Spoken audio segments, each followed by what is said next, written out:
In Laboratory Reddit, today's story is... My sister tried to poison me after my abandoned nieces and nephews gave me $250,000 and a house as a thank you for raising them for 18 years.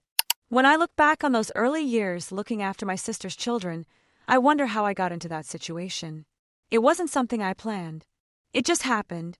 I was never the kind of person who dreamed of having children. My life was quiet, simple, and that was enough for me. But when those children came into my life, I couldn't turn my back on them. It all started with a call from social services. They explained that they had tried to locate my sister without success. Her children, aged 8 and 10, had been found living alone in an apartment in deplorable conditions. No other family member wanted to take them in, and they were asking me, practically a stranger to them, to intervene. At the time, I didn't understand the magnitude of what I was accepting. I was single, in my mid-20s, with no experience with children, but the fear I heard in their voices was enough to make the decision. I clearly remember the first time I saw my niece Emily and my nephew Aaron. They were sitting together on the sofa, hugging each other as if trying to protect themselves from the outside world. Their eyes were empty, their faces pale. I found it difficult to believe that such young children could carry so much sadness.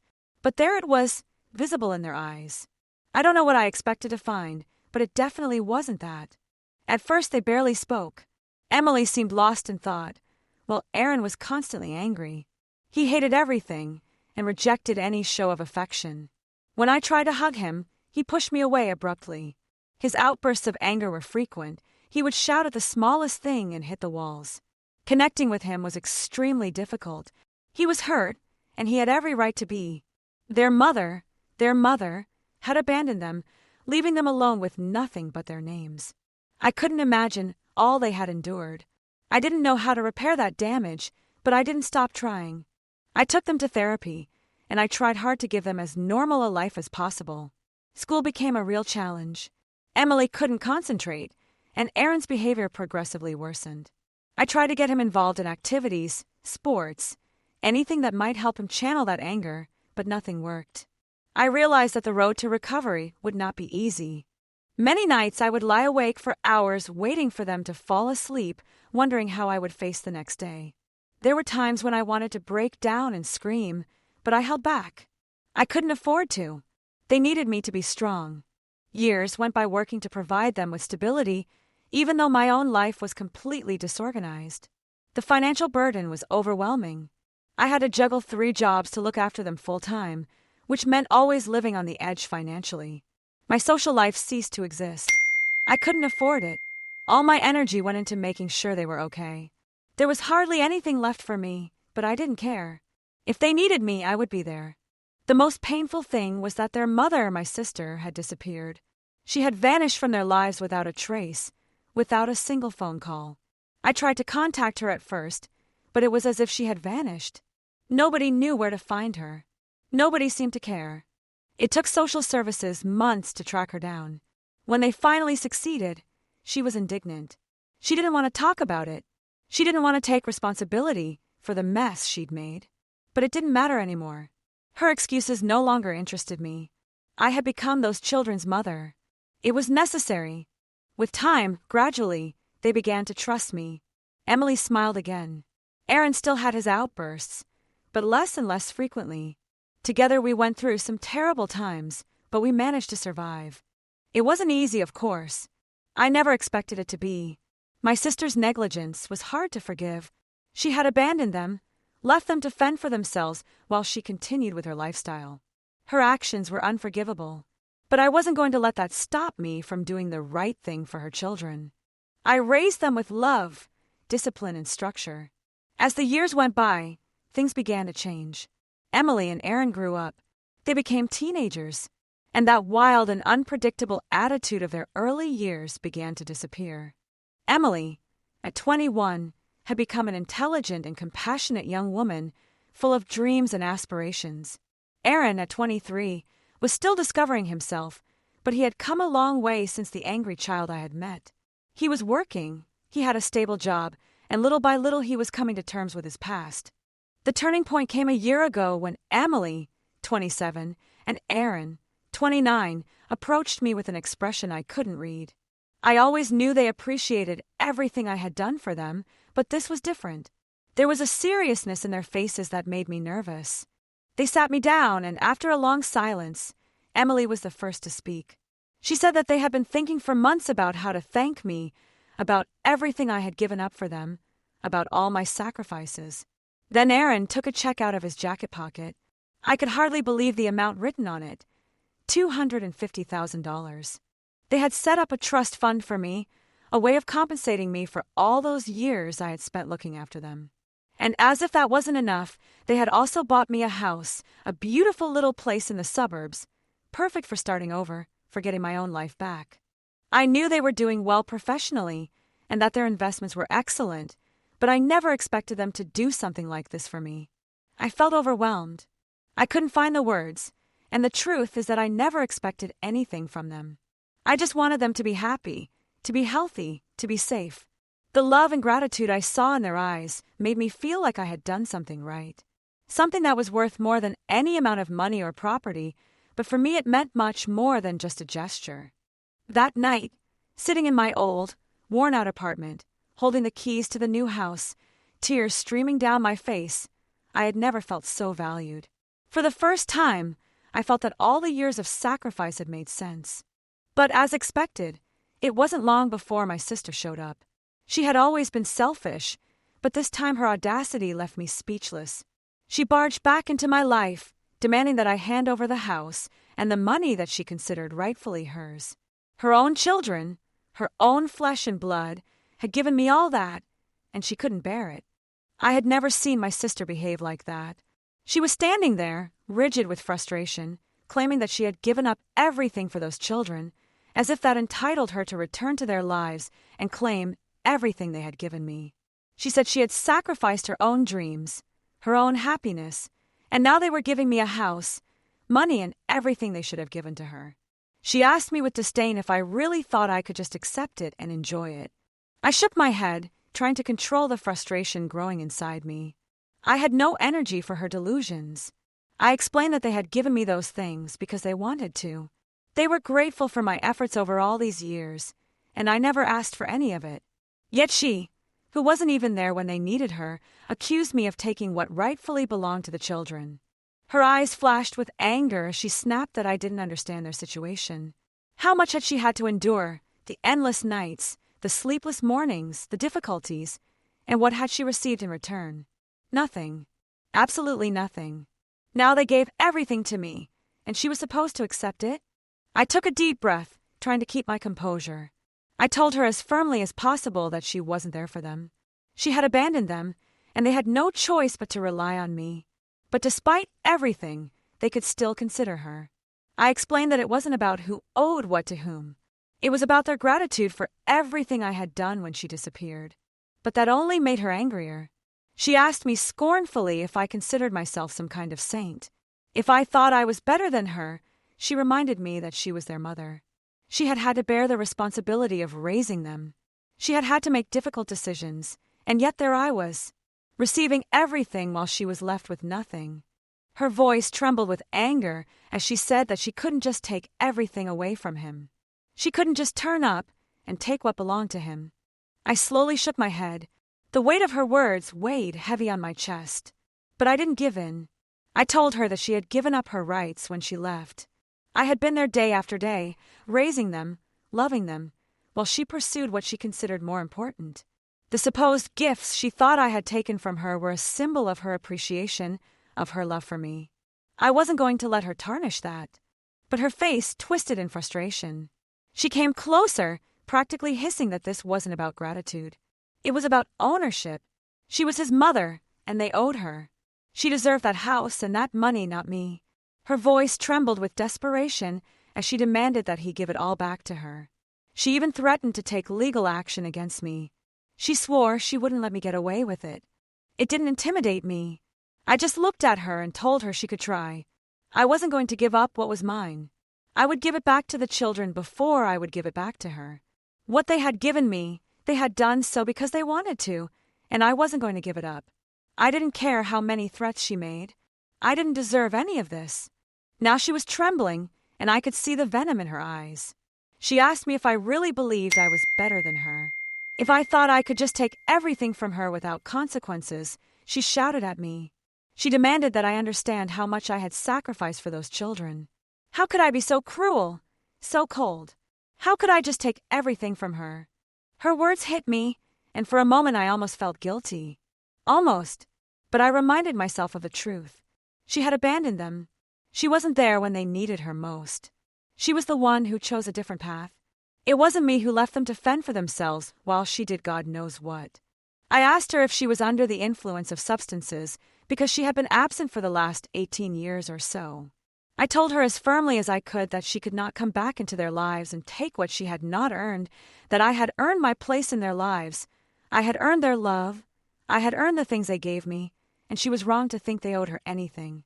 Not after everything she had done. His face flushed with anger. I could see his hands trembling. I knew he was about to explode, but I wasn't afraid. I wasn't going to let him break me. He shouted, his voice full of rage, demanding that I give him what was his, but I repeatedly told him no. No, I wasn't going to give it back. No, I wasn't going to give in, and no, I wasn't going to let him get away with it. Finally, she exploded. She said I would regret it, that she would make sure of it. She promised me she would see how far she was willing to go to make me pay. But I didn't let her words get to me. It was all about control. It was about her wanting to feel like she still had power over them, over me. And I wasn't going to let her. She stormed out, slamming the door behind her. I knew this wasn't over. Update 1. A week had passed since my sister burst into my life, demanding what she considered to be hers. My nerves were still on edge from the confrontation, and I was constantly looking over my shoulder, not knowing what she might do next. I didn't know her well anymore. I hadn't done so in years, but I had the eerie feeling that this was just the beginning. I continued with my usual routine, trying to maintain normality for the kids. There was something in the way she spoke, the venom in her voice, that had set off all my alarm bells. I tried to ignore that feeling, telling myself that maybe I was exaggerating, that maybe it was just my nerves. As the days went by, I tried hard to carry on as normal. I kept my distance from my sister, ignoring her calls and messages. I thought I had seen the worst, but then I got a call that made my blood run cold. It was a voice I hadn't heard in years. Emily and Aaron's father. I didn't expect him to get involved in this matter, but there he was, calling me out of the blue. He got straight to the point. He told me clearly that he knew his daughter and son were better off with me. He admitted that he hadn't been a good father. He acknowledged that he had failed them, that he had disappointed them. He said he had no intention of getting involved in their lives now, that he had been an absent father, and that he was not going to make up for it at this stage. But then he said something that made my heart stop. He told me he was grateful to me, that he owed me for everything I had done for his children, for giving them the love and care that he should have provided all this time. However, he warned me to be careful. He said that my sister was out of control, that she was capable of going to any extreme to get what she thought she deserved, even if it had no legal basis. He warned me that if I thought the situation was bad now, I hadn't seen anything yet. I swallowed with difficulty as I digested his words. I didn't know what to do with this information, but one thing was clear. My sister was more dangerous than I had ever imagined. That night, I was preparing dinner, trying to keep my mind occupied. I had felt increasingly paranoid since our confrontation, and I couldn't shake the feeling that something was wrong. As I set the table, I looked at the glass of water next to me, one I hadn't touched yet. It looked strange, slightly cloudy. I frowned, unsure of what I was seeing. It could have been the lighting, I told myself, or maybe it was something to do with the glass. But then I noticed something else, a subtle change, a faint aroma, almost metallic, that I couldn't quite identify. My heart began to race as I looked at the glass again, trying to ignore the unsettling feeling growing in my stomach. I looked at the food on the counter. Everything seemed normal, but there was something about the water that alarmed me. I didn't drink it. Instead, I took the glass and examined it carefully, running my fingers around the rim. It wasn't just the appearance of the water that was strange. The glass itself felt different. My stomach contracted, and I suddenly remembered that my sister had turned up that very afternoon. She was still in the old apartment. She had come, of course, demanding to talk. something I had been avoiding. She had barely said hello before going straight into her ramblings about what I deserved and what the children owed her. I had thrown her out of my house after a tense, highly charged confrontation, telling her that I wasn't going to listen to her anymore. But it didn't take me long to realize that maybe, just maybe, her visit had been more than just a confrontation. Otherwise, why would she have left so easily? My fingers trembled as I put down the glass. The idea that she was capable of something like this, of poisoning me, made my chest tighten. I ran to the kitchen, opened the cupboard, and found the small box kept for emergencies. It was a test kit that I had been given years ago, after a particularly distressing period in my life when I didn't know who to trust. It was a long shot, but I couldn't ignore my instinct any longer. I needed to know. I carefully dipped the swab from the kit into the water, holding my breath as I watched its reaction. The color change was immediate, obvious, and undeniable. My heart sank. It was poison. I couldn't believe it. The woman I once called my sister, the woman who had abandoned her own children and left me to raise them, had tried to kill me for a house and money. I stood paralyzed, staring at the glass in disbelief. I never thought she could sink so low. I don't even remember the next few moments exactly, just a haze of shock and fear.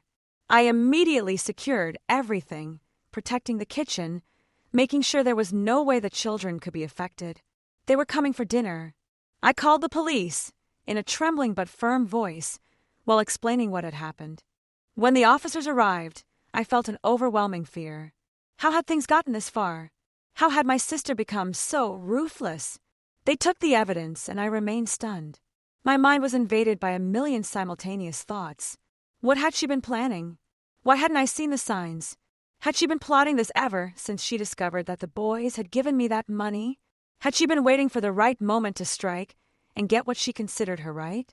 The investigation was swift, but it was the result that left me devastated. The authorities informed me that they had questioned my sister. She remained cold, without remorse. When the agents told her that she was being accused of attempted poisoning, she even laughed. She insisted that she had done nothing wrong, that I was the one who was wrong for appropriating what rightfully belonged to her. In her mind, the children owed her everything they had given me. She couldn't even conceive of the idea that she wasn't entitled to any of it. It was difficult to process. The police advised me to remain vigilant, and I knew I couldn't take any more risks. Update 2. After the impact of the poisoning attempt, the situation only got worse. The incident with my sister seemed like a nightmare from which I couldn't wake up. I couldn't stop replaying the images in my head. But my sister didn't give up. In fact, she clung even more to her convictions and decided to step up her game. I wasn't prepared for the next phase of this twisted game.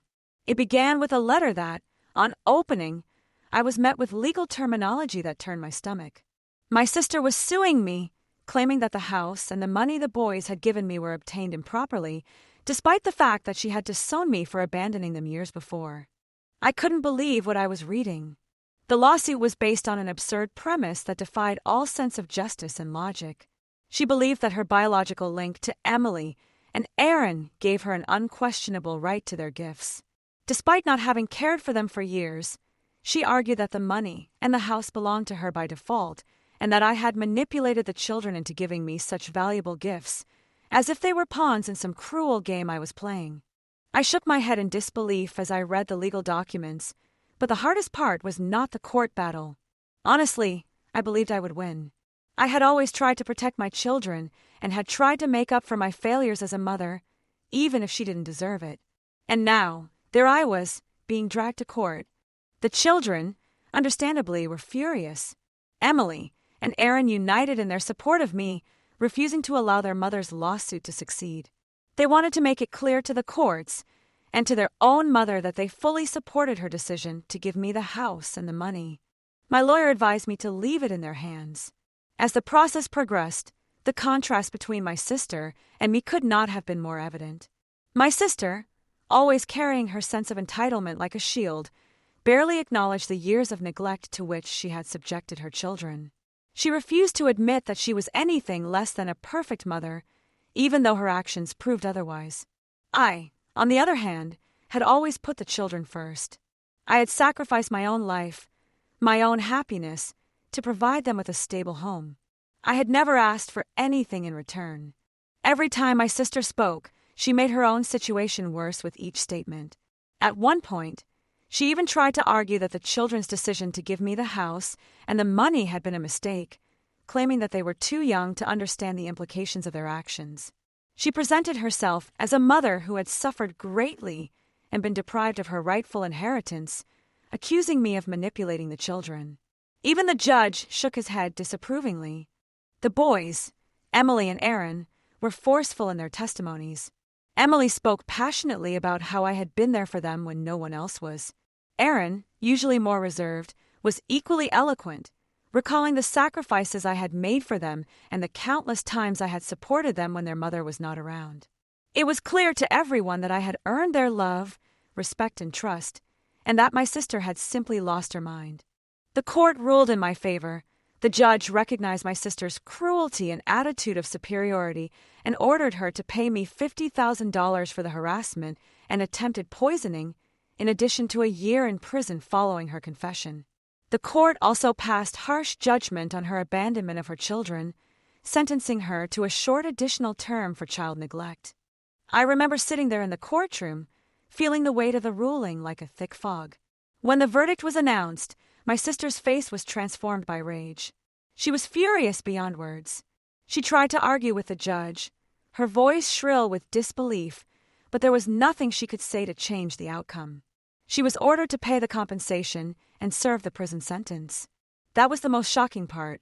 It was a consequence she had never imagined for herself. She had thought she could manipulate everyone around her, that her sense of deserving it would help her, but now she had nowhere to hide. Update 3. In the days following the verdict, the calls started. They weren't from the boys, who were relieved that the case was finally over. No, the calls were coming from one person, my sister from prison. She claimed that she had learned her lesson, that she was deeply sorry, and that she would do anything to make things right. I knew it was best not to believe her. I tried to ignore her, to concentrate on the future, on my new life, and on the house that Emily and Aaron had given me. I no longer had the time or energy for someone like her. But then, one day I was sitting in the kitchen going through some old papers when the phone rang again. It wasn't the usual avalanche of accusations. Instead, I heard a small, broken voice, almost unrecognizable. It was my sister, but she sounded like someone I didn't know. Her voice trembled as she told me how sorry she was, how she had made a terrible mistake. She said she had never intended for things to go that far, and that she was sorry for all the pain she had caused. But as much as I wanted to believe her, I just couldn't. In the midst of her pleas, she asked me something that took me by surprise. "Will you help me?" she whispered, her voice barely audible. "I don't know what else to do. Please, I can't face this alone." Her words hung in the air like a weight I couldn't escape. This was not the person with whom I had shared childhood memories. This was a woman who had risked everything for money, for selfishness, for an insatiable need to control and manipulate. And yet there was something in her voice that reminded me of the little girl I once tried so hard to protect. The sister I had believed in all those long-ago days. But that was in the past, wasn't it? I took a deep breath and forced myself to speak, trying to keep the emotion out of my voice. I told her I couldn't help her. My words were firm, although my heart felt heavy. I asked her, how could she even think of poisoning herself? I reminded her that the boys were coming that day. What would have happened if they had drunk from that glass of water? I heard her begin to cry, soft, broken sobs piercing the silence of the phone line. She said she was sorry, that she had done terrible things. She acknowledged that she had been selfish, and that she didn't know what had happened to her. She begged me to let her talk to the kids, to give me their numbers. She said she would do anything to remedy the situation. I couldn't listen to her anymore. I said no. I ordered her to stay as far away from my children as possible, even after she was released. There was a long pause. I could hear her breathing heavily, as if she were struggling to keep her composure. Finally, she spoke again. But this time, there was no desperation in her voice. All she said was, "Okay," and "goodbye." The line went silent for a moment, and I didn't know what to say. Part of me felt the weight of the years of pain we had both experienced, but another part felt relief. A sense of freedom from the burden she had placed on my shoulders. I could no longer carry it. I hung up the phone. It was over, and I was at peace with that decision. But deep down, I knew that she would never be able to escape the consequences of her actions. And that was the only justice I needed,